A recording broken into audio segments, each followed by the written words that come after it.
ওয়াকালাশ শাইতানু লাম্মা কুদিয়াল আমরু ইন্নাল্লাহা ওয়াদাকুম ওয়াদাল হক ওয়া ওয়া'আদতুকুম ফাআখলাফতুকুম।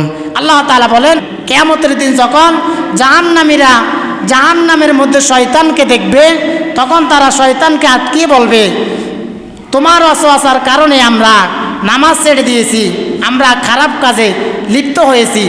শয়তান তখন বলবেন, ইন্নাল্লাহা ওয়াদাকুম ওয়াদাল হক ওয়া ওয়া'আদতুকুম ফাআখলাফতুকুম। আল্লাহর ওয়াদা সত্য, তাকিয়ে দেখো জান্নাতের দিকে। আল্লাহ তাআলা তাকিয়ে দেখো জান্নাতের দিকে। যারা আল্লাহর বিধান মেনেছে আল্লাহ তাআলা তাদেরকে জান্নাত দান করেছেন। সুবহানাল্লাহ। অর্থাৎ শয়তানকে যখন আটকাবে, শয়তান তখন বলবেন, ইন্নাল্লাহা ওয়াদাকুম ওয়াদাল হক। আল্লাহর ওয়াদা সত্য।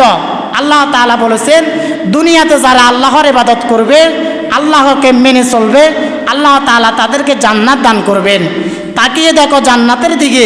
যারা আল্লাহর বিধান মেনেছিল আল্লাহ তাআলা তাদেরকে জান্নাত দিয়েছেন।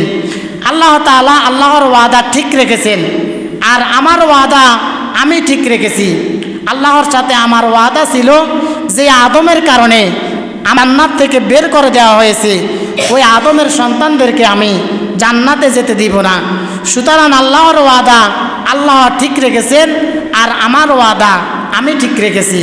শয়তান তখন বলবেন, ওয়ামা কানা লি আলাইকুম মিন সুলতান।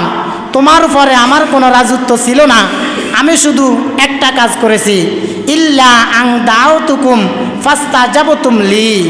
আমি দুনিয়াতে মানুষদেরকে আমার দিকে ডাকতাম, তুমি না বুঝে আমার পিছনে কেন দৌড়েছিলে, তুমি না বুঝে আমার পিছনে কেন এসেছিলে। ফালা তালুমুনি ওয়ালুমু আনফুসাকুম। আজ তোর এই পরিবর্তনের জন্য, পরিণতির জন্য তুমি আমাকে দোষারোপ করিও না। তোমার এই পরিণতির জন্য তুমি নিজে দায়ী।